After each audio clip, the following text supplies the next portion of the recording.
Travis Wayne Goodsell. When we're dealing with the topic of authority, there's too much fallacy argument that goes around. People choosing a specific fallacy to confirm the events that had already happened to justify the existence of the authority. Yeah, it's kind of circular in its creation, which is part of the fallacy. And as missionaries in the Brighamite branch off, and I would hope that Mormons have come to an understanding, as I had to, because the church didn't really tell me about the branch offs. They just left me to believe that those who didn't go with Brigham were apostates. That there are branch offs to Joseph Smith's organization and to Brigham Young's organization, and there in the 1980s there was restoration movements that occurred. And if you're going to be in denial of those existences, if you're going to continue the fallacy arguments to justify the Brighamite branch, to dismiss the others and their claims and their existence,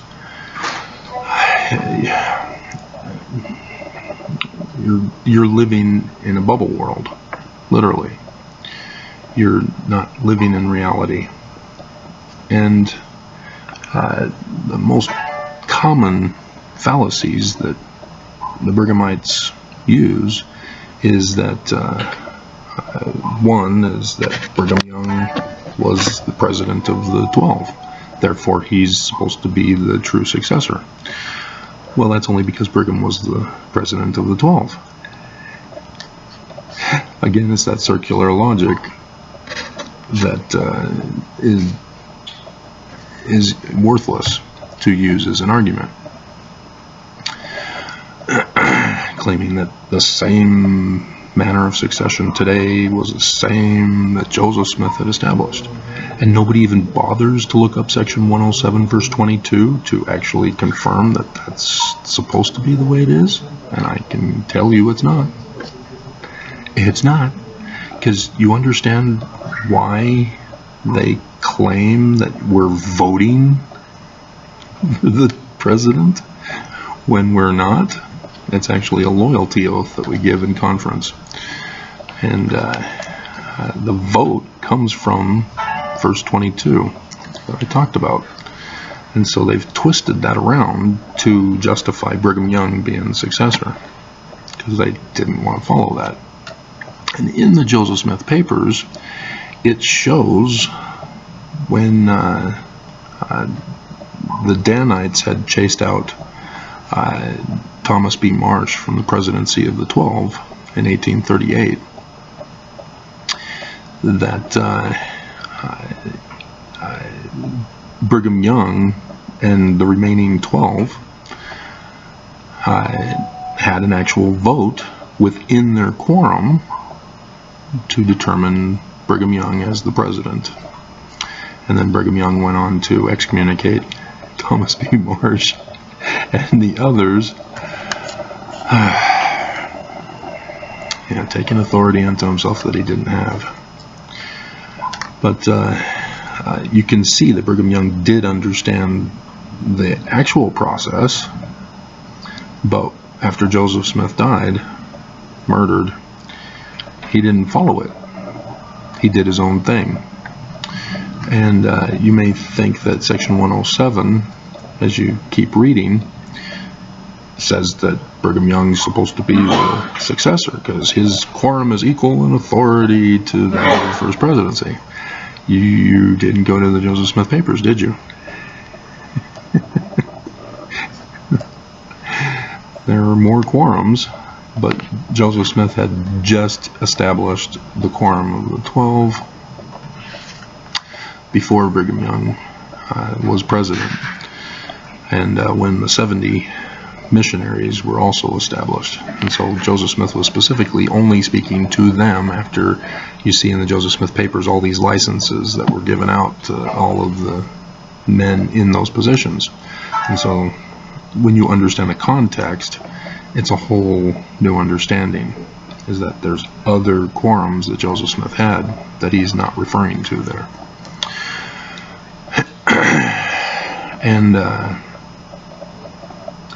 And so when you get to verse 91, right, you keep reading, you then see that only Joseph Smith and Hiram were prophets, seers, and revelators, as Joseph had the keys of Moses for the first presidency, not the keys of Peter, James, and John of the Quorum of the 12, which is only to preach the gospel, not to run a kingdom. And yet the current prophets, Oakes, Nelson, will come out and tell us the same old lies that Brigham Young perpetuated in order to claim his authoritative status. And each of these branch-offs, when you go and study each one of them, they all, their founder, pestilence, had his reasoning. I'm trying to think if there was a female in any of those. I can't recall. There was the was it the Quakers? Jesus was a female? Can't remember. Or Shakers. Not Quakers, Shakers. But regardless, I can't recall a female taking over for any of the branch-offs in Joseph's church. But if there is, great. But everyone has their claim to why they are the true successor.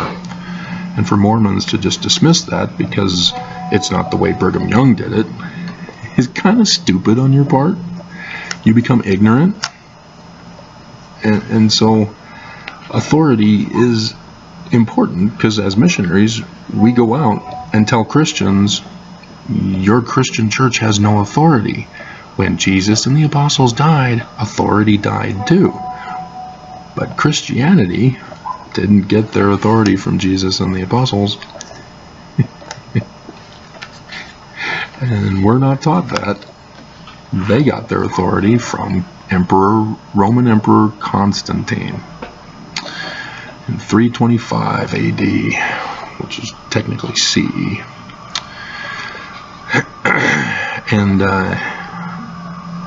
And so if Mormons were to understand when they go to the first vision after telling Christians this, and we say, oh yeah, you see, your creeds are an abomination, we kind of humiliate ourselves with our lack of knowledge, because the church refuses to teach us about creeds.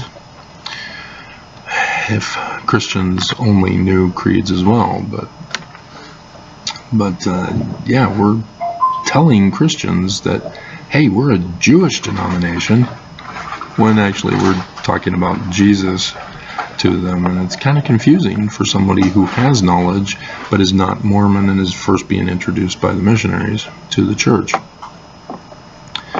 And so the church purposely caused this confusion to blindside us. And so when ex-Mormons leave, they attack Joseph Smith in the Book of Mormon. And it's so frustrating to try to communicate with ex-Mormons. Hey guys, no. Brigham Young is a branch off.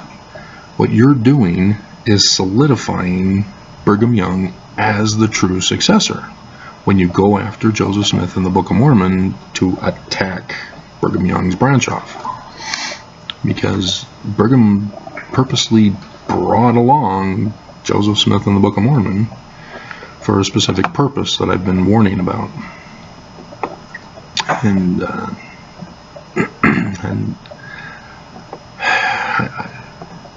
they created a whole new Mormon lingo that it's difficult to break, because you have to teach Mormons the original correct definition that they've altered in the church.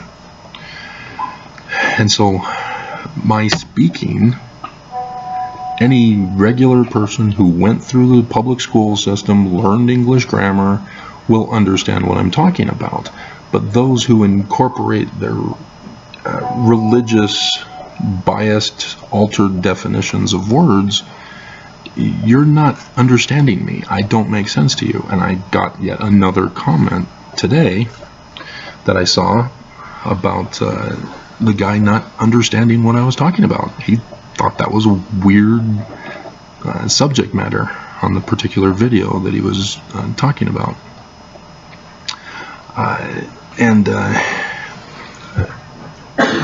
And so this is the difficulty in trying to communicate with Mormons and ex-Mormons in the same channel context, because it's different languages, completely different, and we do not understand each other, and we end up clashing and arguing. No! And if we come to the same definition agreement, we can finally communicate with each other and explain things. And so I think that's why the church came out with the Joseph Smith papers, is because I think that they think that they're safe now. That no one will actually study it because they think they know it all already, and so they won't bother to learn of anything new because, oh, it's just the original of what we already have. Great, confirmed everything. Church is true. And they don't realize that there are bombshells in there that destroys the church, which surprised me that they even allowed it to proceed. And they've been working on it for like 12, 14 years now. It's being on the internet now that's new, and the publishing of the books. And so I think that the church is expecting Mormons and ex-Mormons to be actually stupid, lazy learners, as Nelson said. That nobody will other than me, and the church is confident now that they've silenced me. Though I'm noticing a change. There's a change going on. Be careful, church. Conference is coming up, and there's a change going on. Anybody who's paid attention to my views during certain times of the year will notice something, because the church does. But yeah, they're hoping that you're not paying attention to me, that you've dismissed me as some whack job kook who is, in need of drugging for the rest of my life. And you do not understand, if you've not been following, why I'm here with the background that I have. And I walked you through it the whole way through. This happened. This happened. This is what they're doing. This is what they're going to do. Here it is. They did it. And yeah, I don't know. Maybe people are in too much shock that they can't believe that the church is actually this evil and corrupt and are actually focused and targeting me specifically. Because I had many hate comments telling me, gaslighting me, that no, you're not that important. The church doesn't care about you. They're not watching you. Yeah, whatever. Pull out the beam from your eyes. I did that in a comment to a woman yesterday who is a Christian who uses Hebrew to express her Christianity about Jesus. And so I put in the actual Hebrew from Scripture and the actual Greek from Scripture to show her that she has a beam that she needs to remove. But I was nice. But yeah, we're running out of time, guys. We're running out of time. And it's nice to see that there is change happening, but it's almost like deathbed change. We're that close to the end of all of this. So, yeah, if you're going to claim authority, you need to show Joseph Smith's actual revelation on how to replace him, which is section 107.22. And Mormons of the Brighamite branch have no justification for it, because that's not the way it's done. And that should tell Mormons something. And other branch offs, if they are listening, that should also tell you something. Because Joseph Smith III, even though he got legal classification to be the authoritative successor, being the son of Joseph Smith, in the court filing the Temple Lot case, he didn't actually start a church until later on in life, after he had gone to Salt Lake to check out the Brighamite branch. And that's why the name of it originally was the Reorganized Church of Jesus Christ of Latter-day Saints. He didn't know any of the original documentation other than what was available to him. So a lot of these bombshells in the Joseph Smith papers were never made available to him as well, because Brigham Young did not want them released. And if you read them, you'll understand why. And I replied in a comment to another person today about he knew about blacks, why the church needed to apologize to blacks. He didn't understand how the church needed to apologize to women. Talk to a Mormon woman. They'll let you know. Or an ex-Mormon woman. But I went over the Joseph Smith papers and linked him to, or told him about 17 March 1842 from the Joseph Smith papers.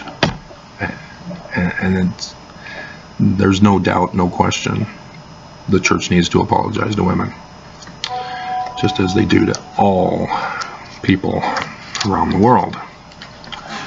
That's why I did that video, was to remind Mormons and even ex-Mormons that the church doesn't apologize, and they will never apologize, because that weakens their authority. And so it's interesting that the Pope is taking it upon himself to apologize, and it's a different structure than Mormonism, because Mormonism believes that we're receiving direct communication from Jesus as to how to organize the church. Whereas the Pope, we have the Bible, we follow the Bible, and the various cathedrals, parishes, whatever they're called, churches, the bishops and pastors, priests are left to themselves to follow the Bible, and when the Pope gives directives concerning controlling women's bodies. But it's a completely different organizational structure, and that's why the Pope is able to go and apologize on behalf of those in the Catholic Church who have done wrong in the name of the Catholic Church. So, but as Mormons, it's a completely different thing. When a Mormon commits a crime or an atrocity, it reflects on the church leadership. That if the church leadership does not come out and specifically oppose it, calling the person by name and denouncing the specific action, not the generalized stuff that the church does, the church reveals that they too are okay with the criminal action that took place. And that's what I've been exposing, is the crimes committed by Mormons, but also the church and their response to having committed those crimes. So, and then there's Nelson upset when I submitted a filing. Good times, but that's why I'm here. I crossed the line when I realized the truth about Adam-on-Diamond, the headquarters of the Danites. So, yeah, something needs to change in Mormons so that they can understand other people and not be so defensive. And they need to open up their eyes, quit stumbling around, because the church created a stumbling block for them in this regard, among all others, because nothing is the same as Joseph's church. It's a completely different church, even up to the different Christ. So, but over 70 branch-offs on this list of branch-offs, but then there's the 1980 group, and yeah, there's a lot. So don't be dumb by claiming that this is the one true church to me. You're not going to gaslight me. You're just going to expose yourself as stupid. So, and you end up coming at me being mean and aggressive as you have that beam sticking out of your eye.